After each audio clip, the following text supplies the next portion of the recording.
Morning po, good morning po. Nandito tayo sa ano ngayon, Germany port. Alas 7:11 ng umaga. Medyo madilim pa. Winter kasi kaya gantong ano, medyo madilim pa.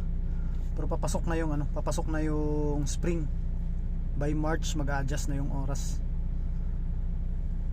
Guys, magda-drop ako ng container and then after drop off, pick up ulit para biyahe na naman pa Belgium. Yan, ganyan proseso sa pag pick up and drop off. Bubuhatin ng crane, kung pick up ka naman yun, ilalagay ng crane yung container na kailangan mo. Hindi natin babanggitin yung name ng terminal kasi bawal kasi guys, totoo lang bawal yung gantong magbibideo. Gusto ko lang ng remembrance, pagdating ng araw makita ko yung yung ginagawa ko dito sa Europe. Maaga tayong nag-start ngayon, 5 o'clock nag-start, tapos nag-unload tayo ng pangarga sa kliyente dito sa Germany. After unload, suli ng container sa port and then pick up empty container, load ulit sa kliyente, and then after, depende kung saan ang destination ng container. Sa ngayon ang destination natin is Belgium, kasi di ko alam kung kasi Amerika yung punta ng container na dadalhin ko sa Belgium. Mga export kasi itong yung mga pangarga natin, import export. Yung silaw ng ilaw niya yan, baka tayo na bubuhatin ito or hindi pa, may nauna pa. Pag mga local trips lang kasi guys, kunyari buong Europe lang, kadalasang mga kliyente hindi na gumagamit ng container. Like Germany to Netherlands, Netherlands to Czech Republic, ganun. Ang ginagamit nila yung mga regular trailer lang, yung tinatawag nilang side curtain kung tawagin. Madali lang siyang ikarga, madali lang din siyang idiskarga. Na tatanggal yung niya, nabubuksan yung gilid. Unlike sa mga container kasi, yan mga tumatawid ng talaga yan, kinakarga ng barko. Mga biyaheng UK, ayan, mga London, ang ginagamit nila kasi kayong mga side curtain kasi medyo malapit-lapit lang naman. Mga frigo kung tawagin nila, yung mga mga reefer van. Wait lang guys, parang ako na yata. Ako na ba? I think ako na. Yan lang muna guys, hindi muna ako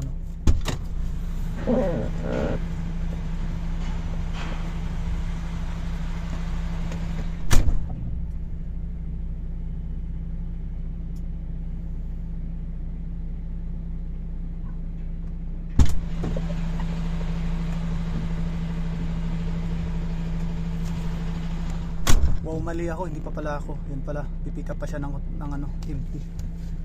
Kakarga dun sa kabilang truck. Hala ko sa akin na pupunta.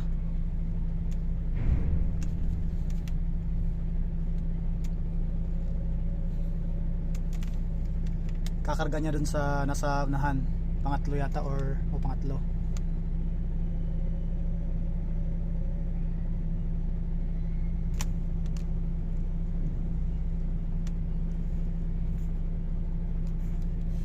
Ayan, siya pala, sa unahan ko pala.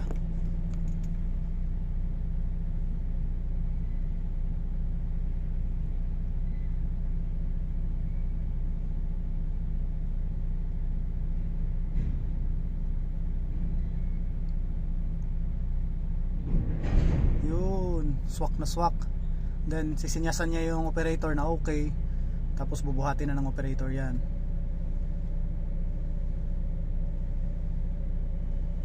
Ganyan lang guys yung ginagawa ng mga truck driver dito. Then dadalhin na yan sa kliyente. Yan, baka sa akin na to, imposible naman, mali pa rin.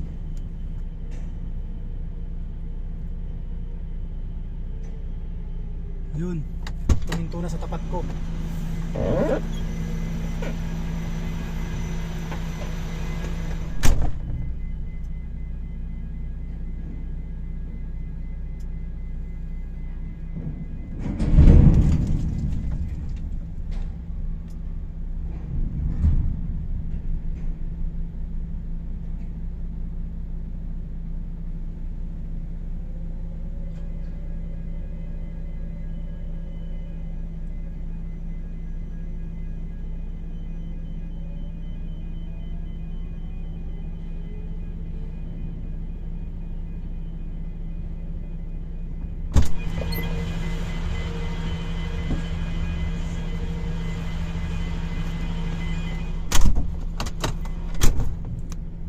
Yun guys, nabuhat na yung container ko, and then dahil ang transaction ko dito is drop off and pick up, aantayin ko yung pipick upin ko.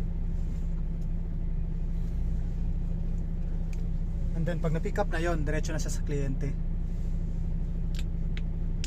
Hindi ko lang alam kung matagal yung pag-pick up kasi minsan medyo matagal, may 1 oras or more than 1 hour ang pag-pick up. Pagka once na, lalo pag mahaba yung siguro natabunan pa yung container mo or medyo malayo-layo pa, kaya aware ka sa mga sa mga maaring delays ganoon, para ma-inform mo si si kliyente, si dispo, para ma-inform si kliyente. Yan guys, pipicturean niya yung container number, isesend niya yan sa dispatcher niya para alam ng dispatcher kung ano ang container number na isesend nila dun sa kliyente.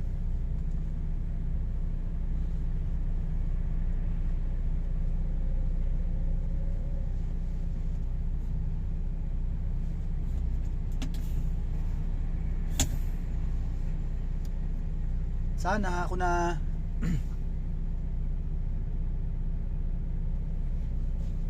malaking rin to guys, malaking terminal din to.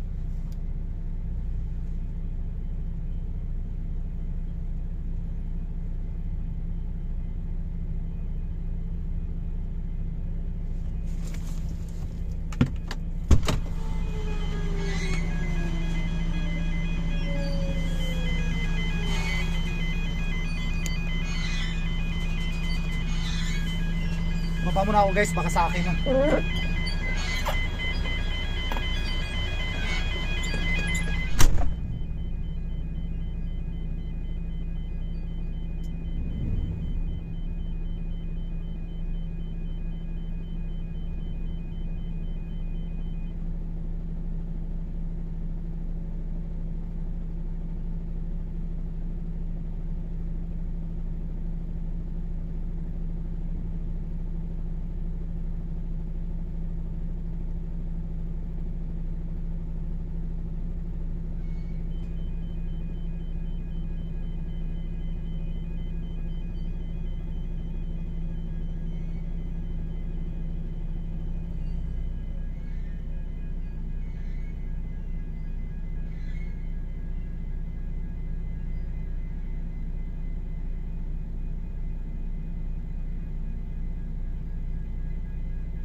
At ayun nga guys, tapos na. Mabilis ngayon, mabilis. Nakarga na yung container. Yan na. Gagawin natin, nilalak. Maingay.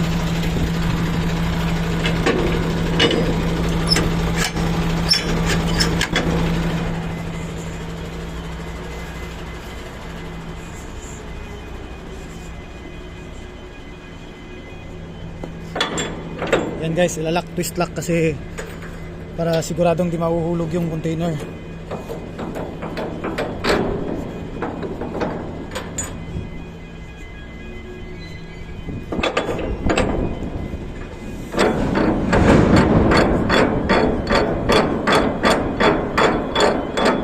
Maingay guys, medyo maingay talaga sa terminal.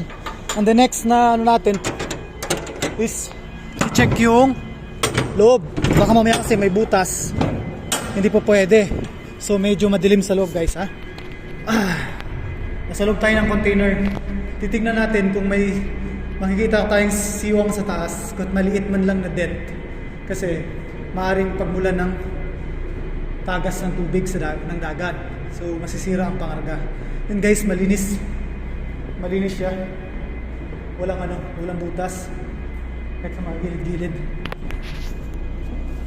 So yun lang muna guys, na check na natin yung loob ng container. Okay, yun lang muna guys kasi magpipicture pa ako ng container ko. Hi guys, bye bye.